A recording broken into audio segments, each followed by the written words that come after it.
We see trance as part of the fabric of human consciousness. We see it in every culture from the beginning of time. One is one point where you give sustained focus.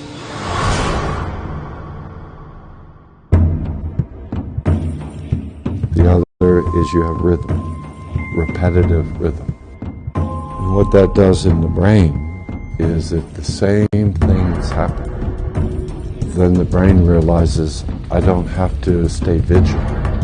I can just let go and go inside, so that our mind begins to reorganize itself.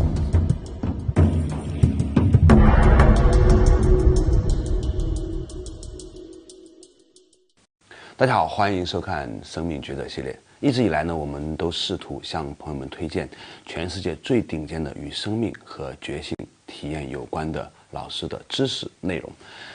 据我所知呢，吉利根教授呢是在这个领域里面，在全美乃至全世界最权威的专家之一。他在20-30年前就在不同的催眠实验室去工作。之前呢，在斯坦福的催眠实验室呢，长期研究催眠。但是呢，他们发展出一套全新的催眠体系。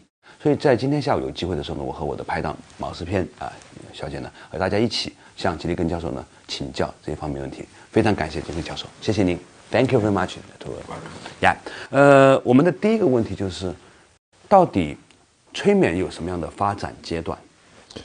Depends on the school that you're talking to, but all forms of hypnosis generally have two parts to it.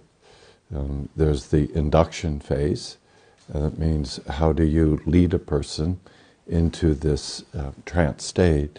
And then secondly, there's what's called the utilization state, which is what do we do now?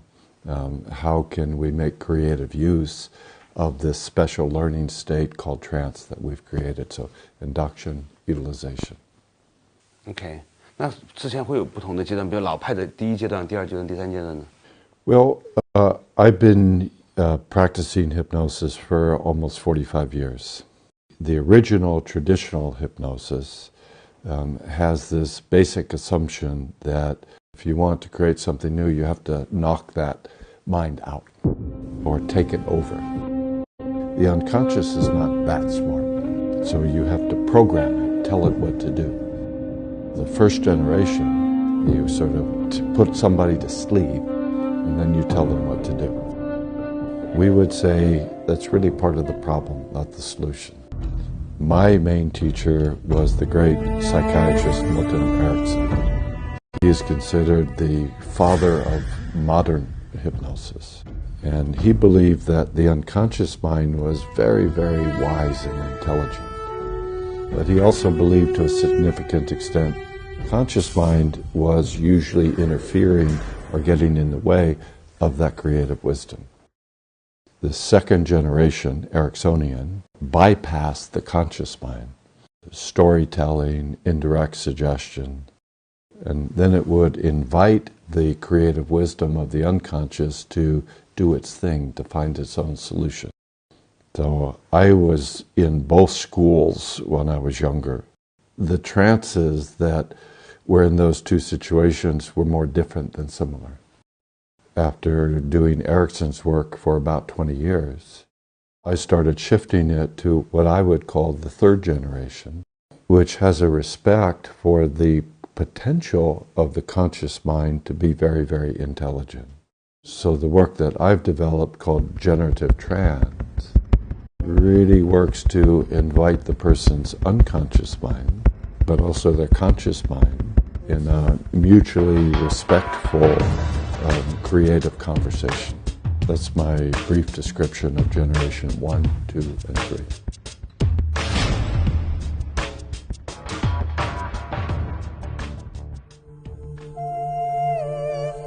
We see trance as part of the fabric of human consciousness. We see it in every culture from the beginning of time. You will see that there's the same two general principles.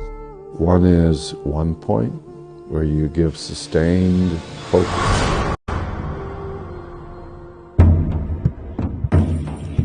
The other is you have rhythm, repetitive rhythm. And what that does in the brain is if the same thing is happening, then the brain realizes, I don't have to stay vigilant. I can just let go and go inside. But he'd be talking in a special rhythm.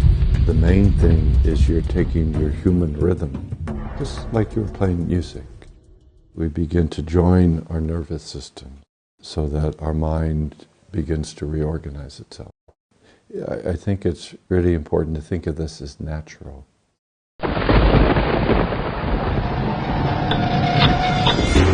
I'm American, of course. I've been coming to China for 13 years. One of the more interesting cultural traditions in China is how you eat meals. To an American, we see something we like on the table, we take it for ourselves.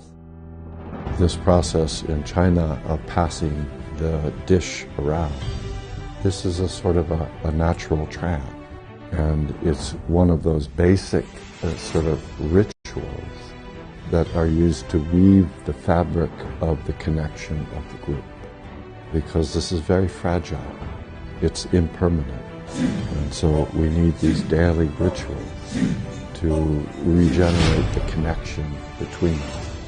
But when we see it as, again, as a natural process that is present in many different areas, for healing and therapy and creativity, gives us a much better understanding how to use it to help people in their natural life. It's not an artificial thing. It's a way of connecting to your creative nature.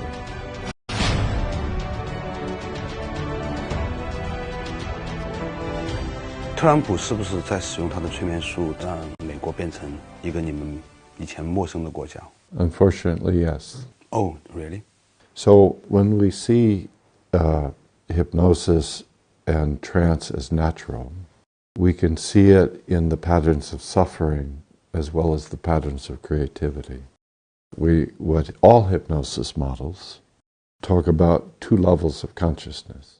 The deeper level is a sort of an ocean of ancestral learning. Everything from the history of humanity. It's like in the Buddhist idea of interconnectedness. In modern scientific terms, describe it as a holon or a hologram. So that's where the creative base. Then, in order to create a particular reality here, now, this reality, we feel into that ocean, and then depending on how we are organized, it comes out as one particular pattern. In the unconscious, it's a million different possible patterns. That's not complete from a human point of view. We have to take these million possibilities. This is the one I choose. So, depending on our state, is that through their positive humanity and their positive vision, they can tap into that ocean of possibility. We could create something that's a very positive reality or something that's a very negative reality.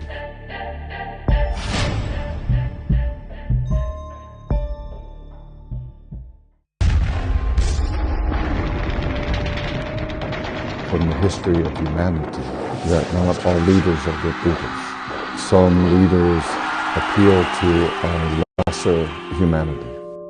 Some leaders bring us down to our lowest level. And a leader can tap into this creative world of the unconscious in negative ways or positive ways. 您觉得川普现在主要用了什么样的催眠方法？他准备把美国导向，或者这个世界导向一个什么样的方向？ We know from the psychology of violence, for example, that in order for the vast percentage of human beings to be willing and able to do violence, the first thing they have to do in their mind is see the other person, the other group, the other culture, see them as not human, see them as a monster, see them as a rat. So if we see somebody as a human being, most of us can't do violence against them. So what I have heard, for example, in Trump, when he talks about the others, people from other countries, his opponents, he talks about them as snakes. He talks about them as criminals. This is a sort of a hypnotic technique. So now in our minds, individually, collectively, we think if we are good people, we should destroy them. This is negative hypnosis. Positive hypnosis, which my teacher, Milton Erickson, was always looking for the places in a person's life where they were thinking of as negative and beginning to invite the person to see it as positive, transform their suffering into a friend. This is what we try to do in the world. Have respect, have kindness, have a way to reach out and try to make good connection.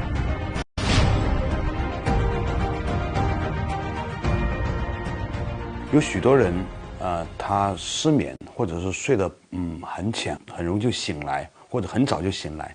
请问，教授如何让他们能够很好的去认为这件事情是他们的朋友？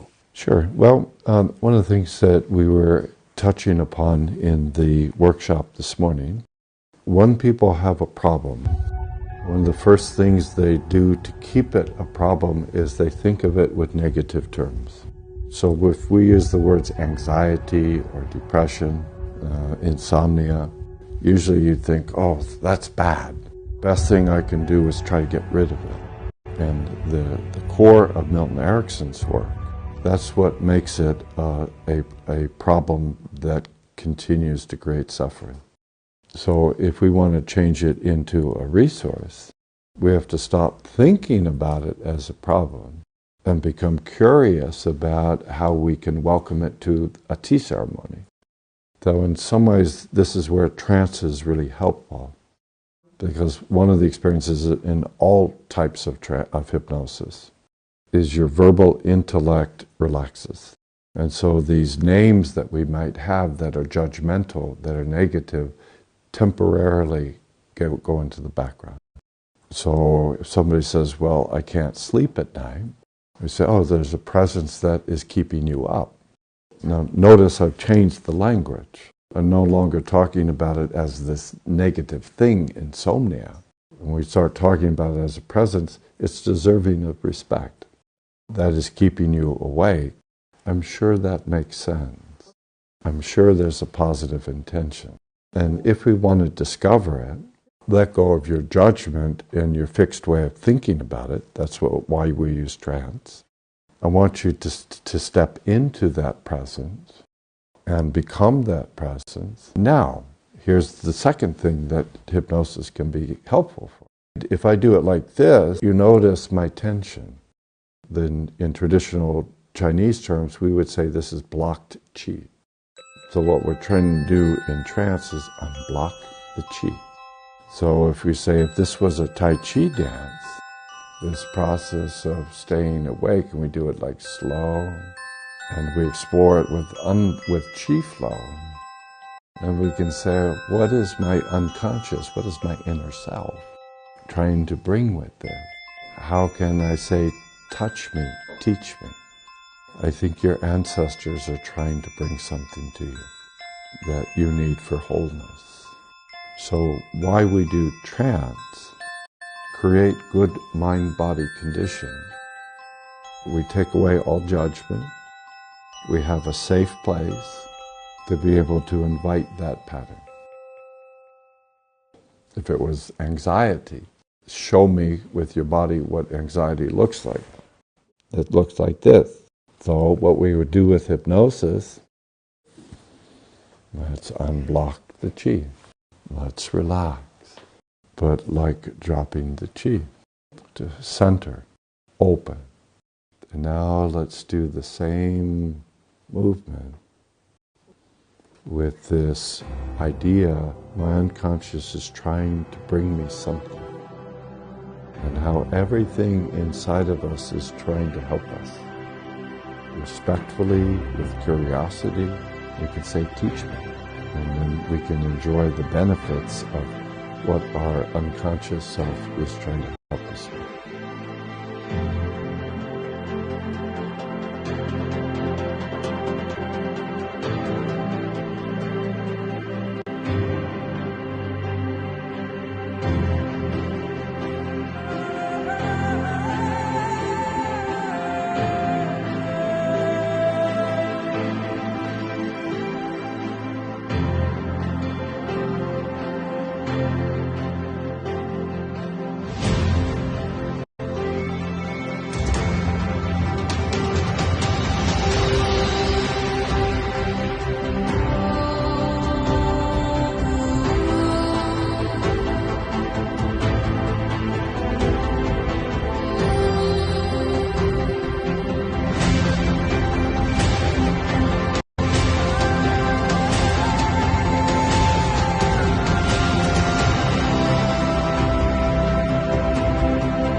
Things happen without conscious effort.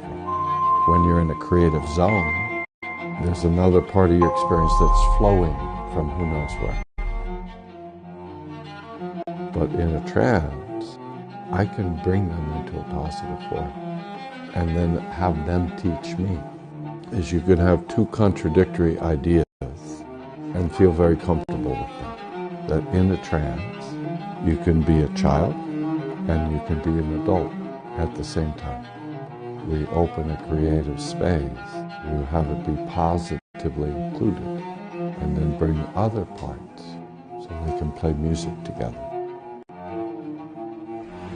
Every day get to know everything's inside of me. Whatever I need in my life, it's inside of me. Trance is what helps me to connect with it.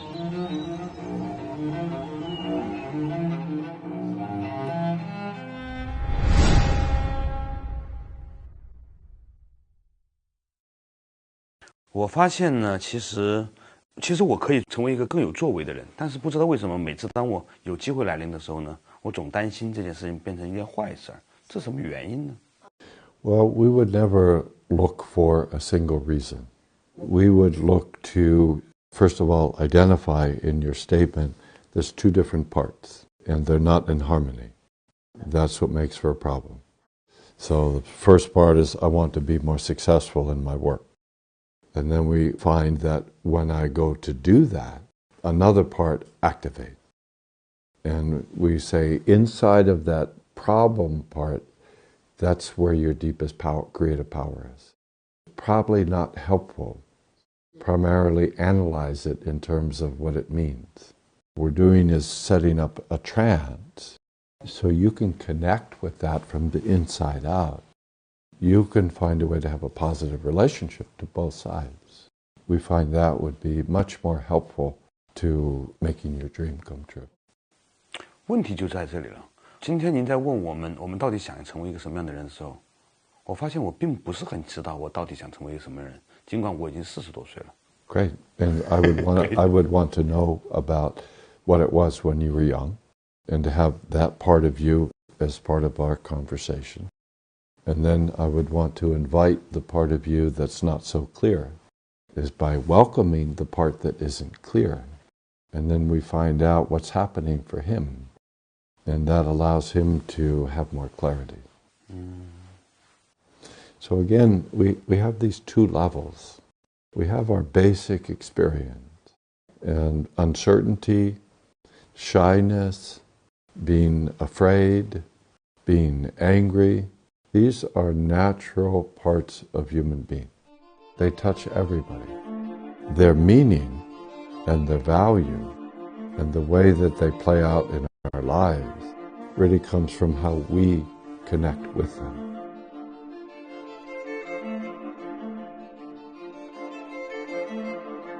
So what we're looking to do in trance work is this manager part of us It's always thinking, I have to control things, I have to understand everything.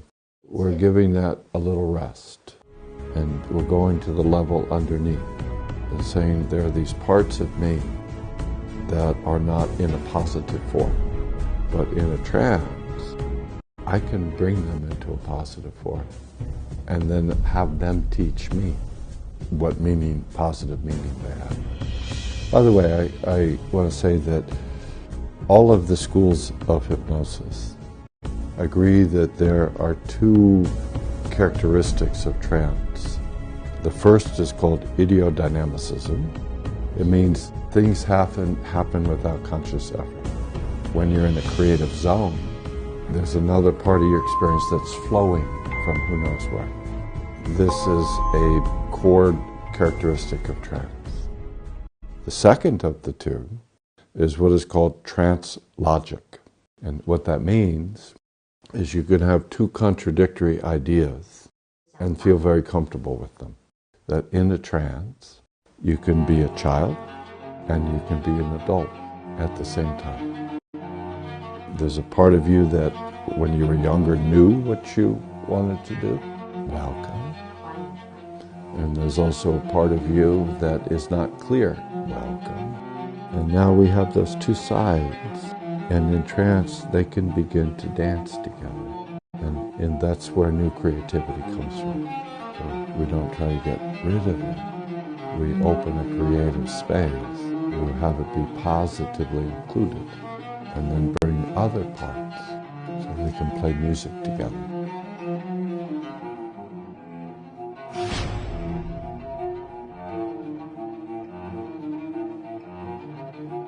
我有一种很想像您在深度学习的冲动，就是我在想说，我们到了40多岁再来学习，这样还来得及吗？ You're a young man.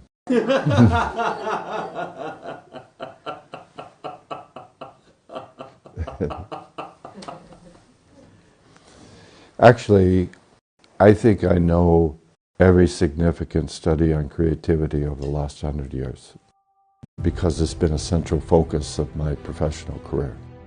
Over 100 years, every one of these creativity studies show that really creative people are distinguished by opposite qualities. Creative genius has a mature, but they always have this childlike, playful innocence.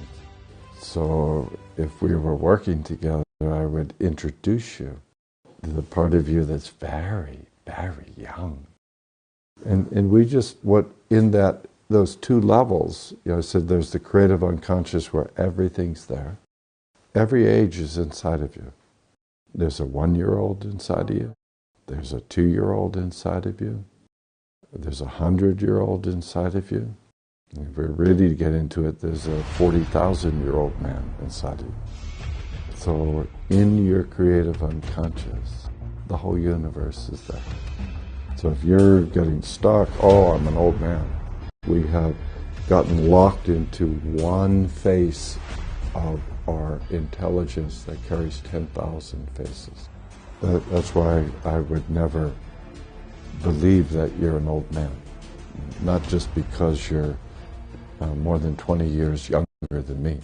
I hope you can see that there's a 5-year-old that lives right very close inside of me. Yeah. And so part of my commitment to living a happy, healthy, successful life, every day get to know everything's inside of me. Whatever I need in my life, it's inside of me. Trance is what helps me to connect.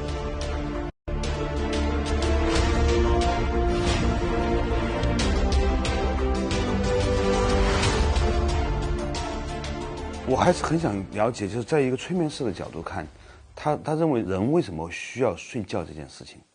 You need to have a place to let go of holding your fixed position. We need rest, right? Because it allows us to go out of our performance mode and go into a place where we can integrate the learning. And then, of course, biological sleep is needed for the rejuvenation of the body. There's a lot of repair from any small damage that has occurred during the day. the organs need restorative work. So it's absolutely crucial that we have good sleep. Good sleep, good diet, good connection with loved ones. These are essential to a happy, healthy, creative, successful human life.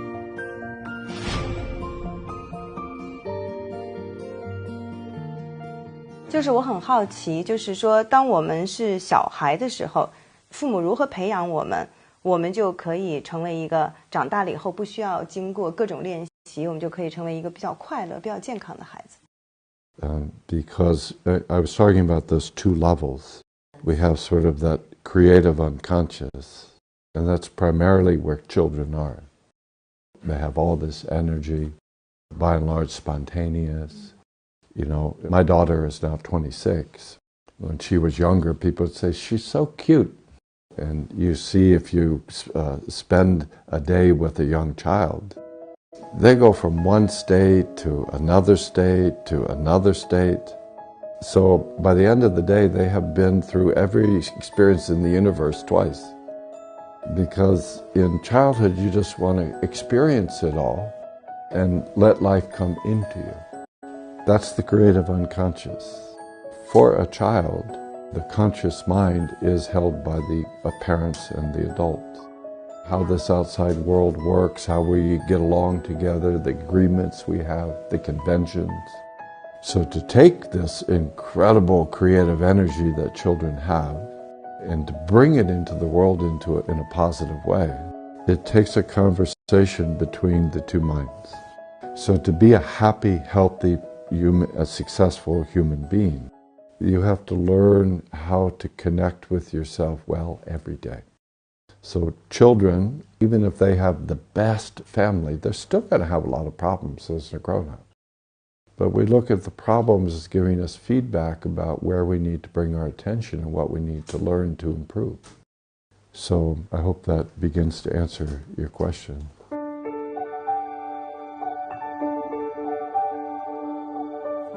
但是作为父母很困惑，现在又说未来有 AI 啊，要替代人了呀，然后整体的父母就是希望孩子，尤其在中国，学得越多越好。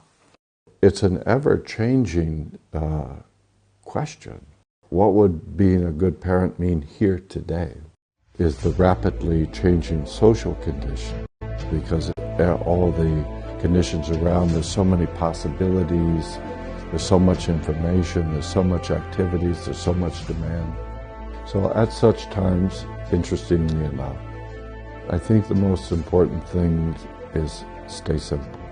If things get complicated and you start being overwhelmed by the complexity, so with children, the most important thing is that they know that you love them, they can feel that you care about them, and they can feel that you're committed in a way that's appropriate for their age to giving them guidance. So once we know these simple values, then we have to let go of all the worries. I have to stay simple and do the best I can. One of the things that's important is how to set rules. I think that's one of the things that is more confusing for parents these days. I've been around China long enough, 13 years. I've learned so many times from working with people that some of their main struggle is from being in a family in China where it's very critical. You have to succeed at school, you have to do this. In the studies of children, in terms of what would best predict whether a child becomes both happy and successful as an adult, there was one factor that was most important, that the child spent most of their dinners with their family without any TV or phones. And Steve Jobs really made it a point to be at home having dinner with his two children. No television, no phone, no WeChat, and for just maybe an hour and a half to have conversation as the family together. Kid who did that would grow up to be happy and successful. So we need human connection most of all. Obviously, times have changed, but with all this digital stuff, really speaks even more deeply to the need for human connection.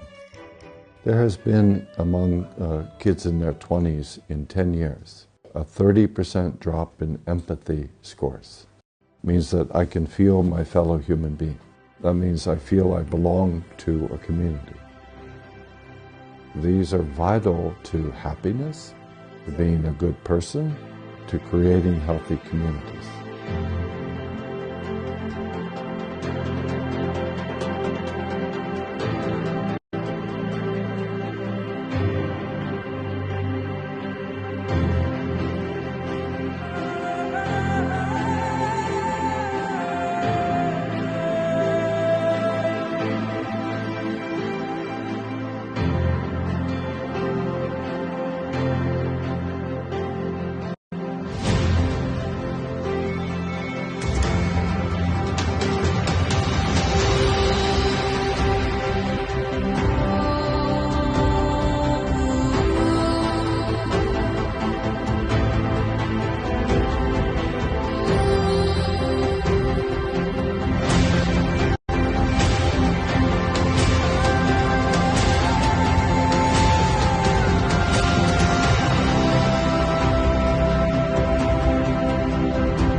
Traditions through each culture.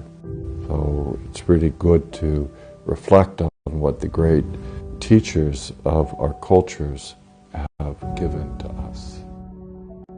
If you're a living person, you will experience a lot of suffering. This is part of every human life. But if you could realize, even with the suffering, I can be grateful and enjoy this life, then everything's okay.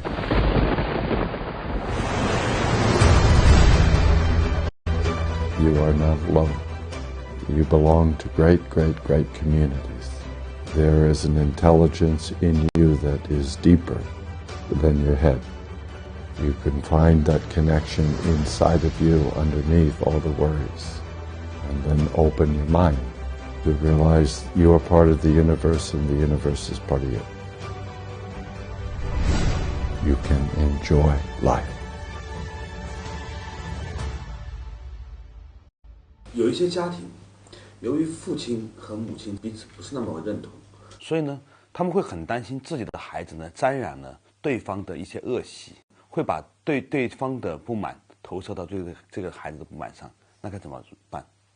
Obviously, there's an open question about what does it mean to be in a marriage.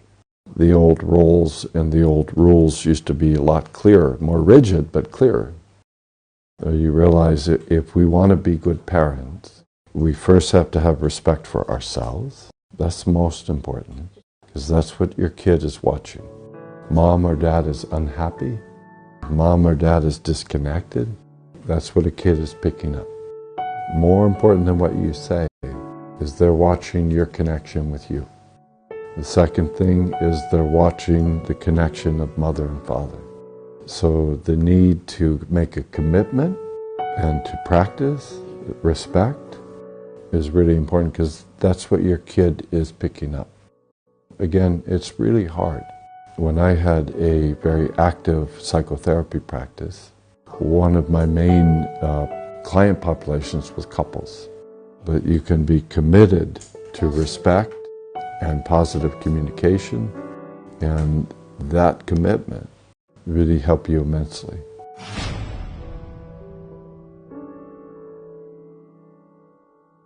一对夫妻如果他们俩并不是很认同，那又并不能做到彼此之间的很好的连接的话，他们应该是选择坦诚的告诉他的孩子，让他们离婚呢，还是在孩子面前扮演还比较不错的状态？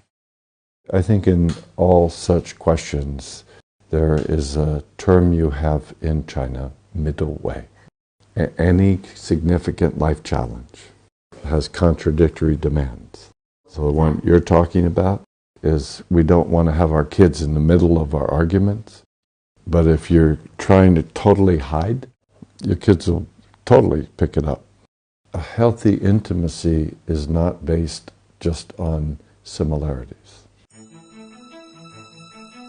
I've asked many couples over the years, seem to have a pretty good long-term relationship.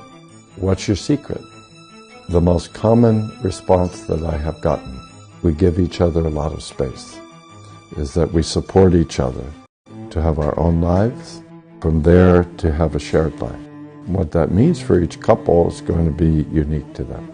Most of the models of couple intimacy have 3 stages. The first is the honeymoon stage. It's a drug that nature uses to draw you into the trap. And the mathematics in the honeymoon stage, 1 + 1 = 1. So you see this sort of trance, baby and I are one. This is the first stage. The drugs always wear off. After 9 months, the research shows that these love drugs wear off after 9 months. And the second stage usually is 1 + 1 = 2. Your differences. You no longer share that love trance. You have a lot of differences. Usually at the end of that stage is where people come to see people like me. They say, we think our marriage is over. We don't agree on anything. It sounds like the marriage you had is over. I hope you have another marriage in you. And that's what I would like to work with you with. So in this third stage, 1 + 1 = 3, where your differences don't disappear. In many ways they're clear, because there's a shared space where you're not trying to force your partner to be like you think they should be, but you're learning respect for who they are, which is always different in significant ways from who you think they should be. And that's mature intimacy.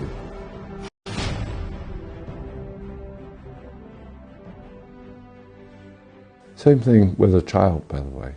We think of a child as a sort of an ego extension. It's very difficult for everybody. I used to joke, I had only 3 rules for my daughter. She'd be a professional basketball player, that she get straight A's in school, and that she not date until she's 40. These seem reasonable, right? But every day, my daughter taught me that my list was much longer. My list was my daughter should be doing this, but she wasn't reading that list. She was too busy being Zoe, that's her name, Zoe. So to be a good parent, we're always struggling with this balance between respecting the spirit of our child and realizing they have their own way.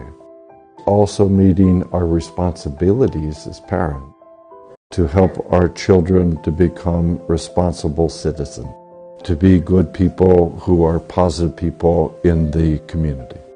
One side involves saying yes, the other side involves saying no. So it's hard. So we need middle way. And by the way, what the trance stuff teaches us is how to find this connection underneath. So again, we can hold these contradictions. I need for my child to be responsible. I also want to honor what they're trying to do. So we need a good state to hold these different contradictions. We can find what in Buddhism would be called right action, an action that's fair, that's respectful.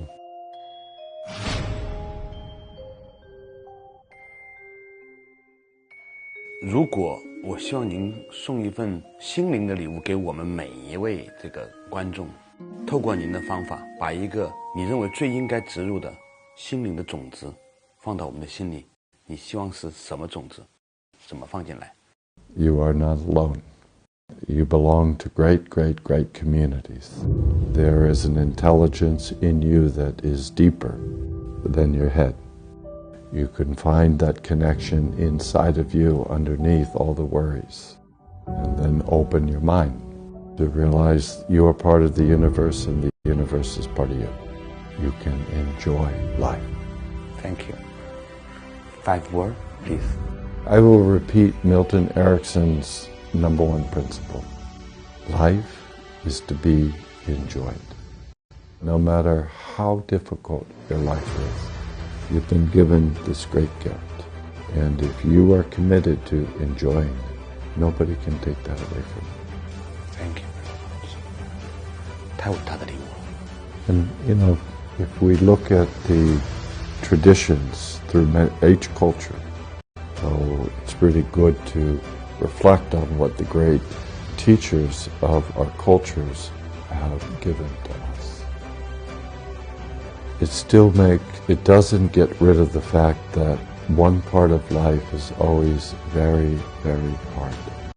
There's no avoiding some of the hardships of life. If you're a living person, you will experience a lot of suffering. This is part of every human life. But if you could realize, even with the suffering, I can be grateful and enjoy this life, then everything's okay.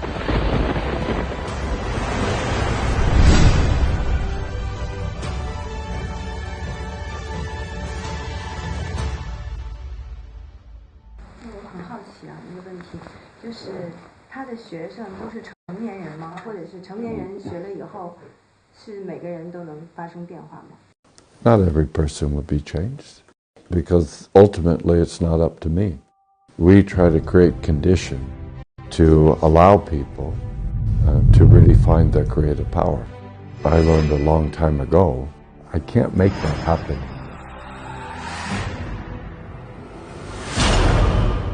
But I hope we can have these connections where I can feel it in you and mirror it back. What you're going to do with that, that's your choice. I think in China, we have probably had more teenagers in our trainings than any other culture. And for me, it's great to have these teenagers.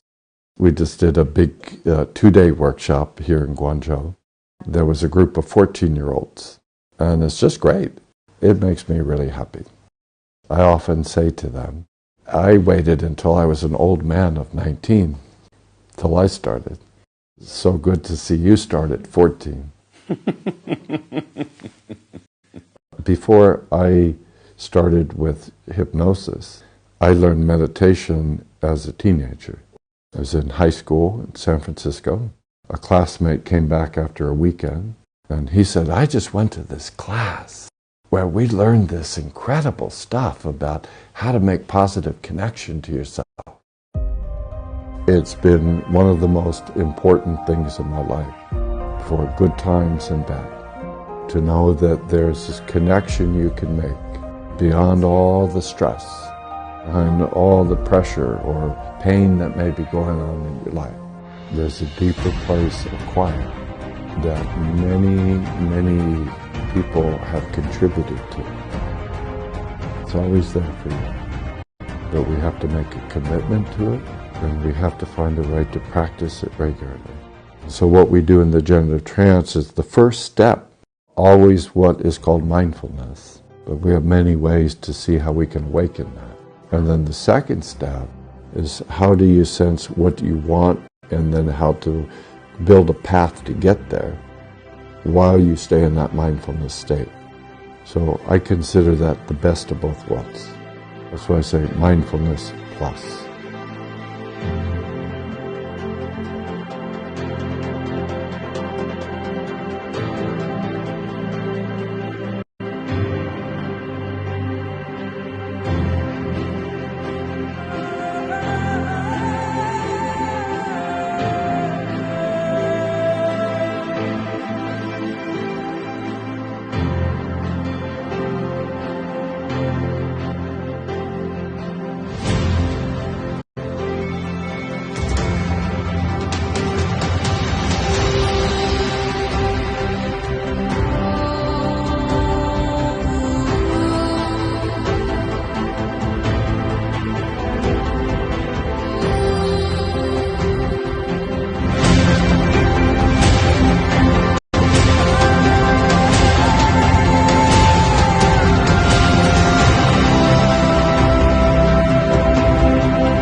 In Western trance, all that phenomenological world starts changing.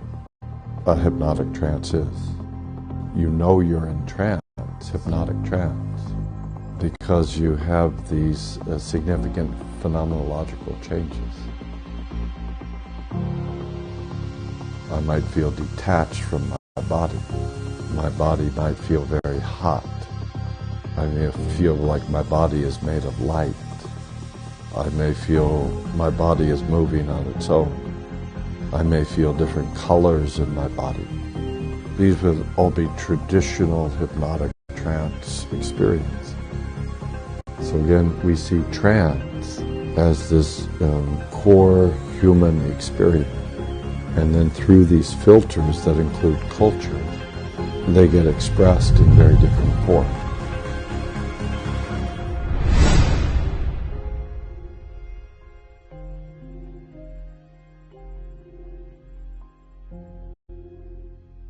我们感觉到这个今天的访谈呢，的确帮我们扩展了一个视野，让我们了解到，催眠正在发展从一个我们想象的30-40年前那样，让一个人睡着，把他的所有的意识都调动出来进行改变的这样的一个过程，变成是无处不在的，每一件事情都是一个很好的着眼点，帮助我们发展出一个积极的人生的一种可能性。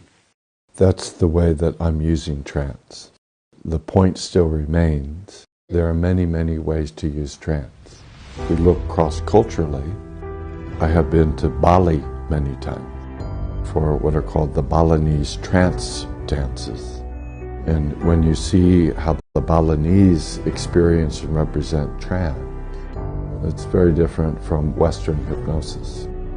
If you go to Africa, I was just in Brazil last month for 3 weeks. And if you look at some of the Brazilian trance rituals, they're very different. So again, we see trance as this core human experience. And then through these filters that include culture, they get expressed in very different forms.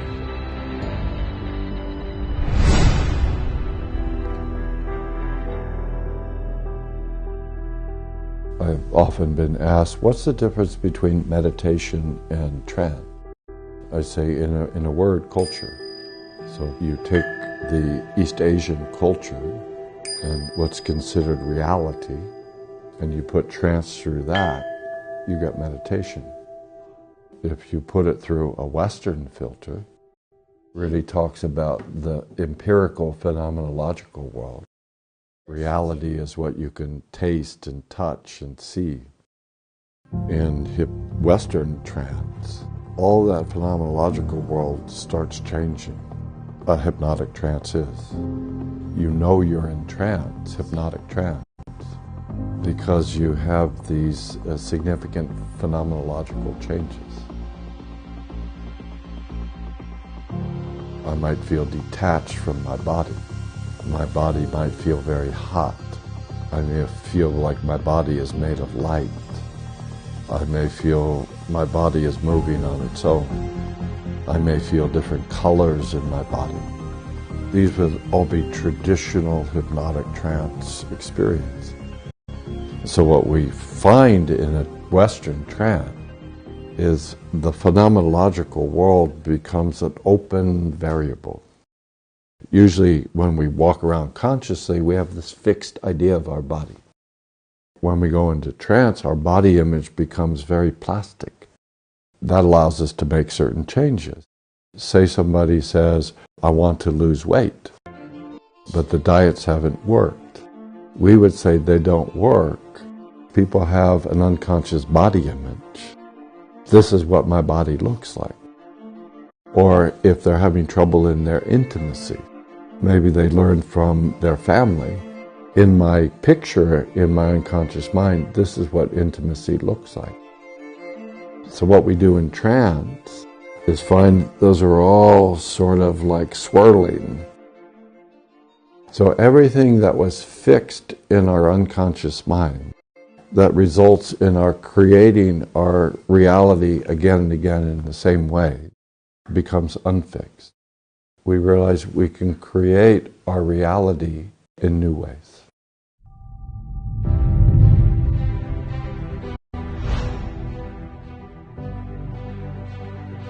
如果在你的这样角度来看，我们怎么解释有一些人会有催眠之后的对前世的意识呢？ I generally stay away from past life memories because I just don't know. If you would follow what I'm calling a quantum field idea, that in the deepest creative unconscious, there's no fixed objects. There's sort of these swirling energies that contain possibilities. So it doesn't make sense to me, personally, I don't know, that we would have this separate history in our mind. Each life is like a dance. We play a particular piece of music, and then the larger mind just absorbs that, and we let it go and we move on to the next. And whatever was helpful in that music, progress we made in our individual life, is contributed to the evolution of the larger consciousness. 有一天，我在我的梦里面梦见了我的英语特别好，我跟一个纽约的男孩用纽约街头的那个俚语去说话，于是就让我怀疑一件事情是不是有灵魂出窍，让我去到另外一个地方去看到了。否则的话，怎么可能在我没有经历过的事情里面经历过这些呢？我不知道。We don't know.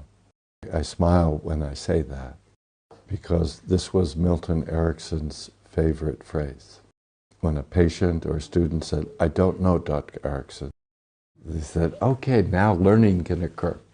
He was an old man in his late 70s. I was this young kid. I thought he knew everything.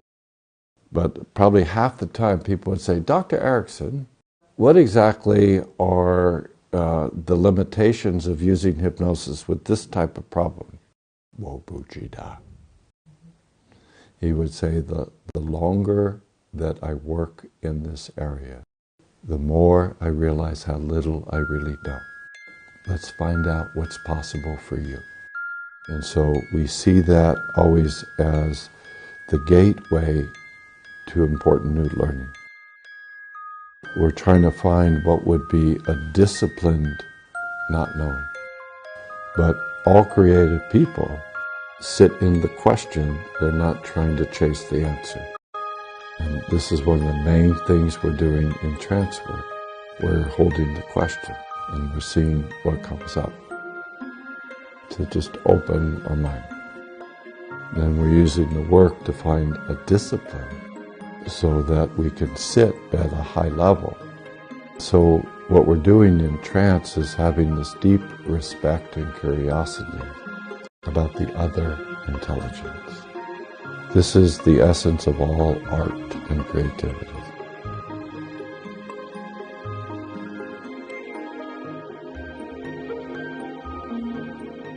I was in Tokyo last week, and there was a man in my training who's just a fantastic painter. He draws these incredible images. And I said, well, since this is a workshop on creativity, I said, can I ask you, where do these images come from? What do you think he said? 我不知道. He said, I just try to find a good place. I receive them. They come to me. Now that's not enough for a finished product. Usually we then have to take it and use our skill to mold it, to shape it, to polish it. We try to never forget the deepest creativity is coming through us. It's not being from here. So this is a servant for what's coming from the other place.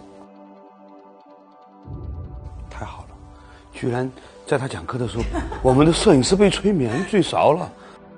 Better than the interviewer being hypnotized. 我觉得我被催眠成了另外一种状态。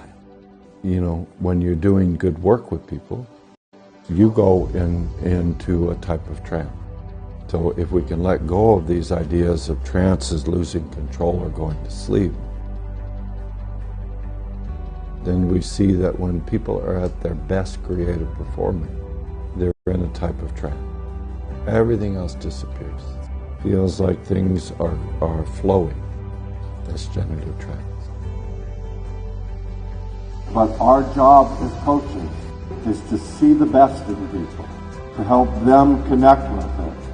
If they are connected to the best of who they are, they can meet any challenge that life gives them.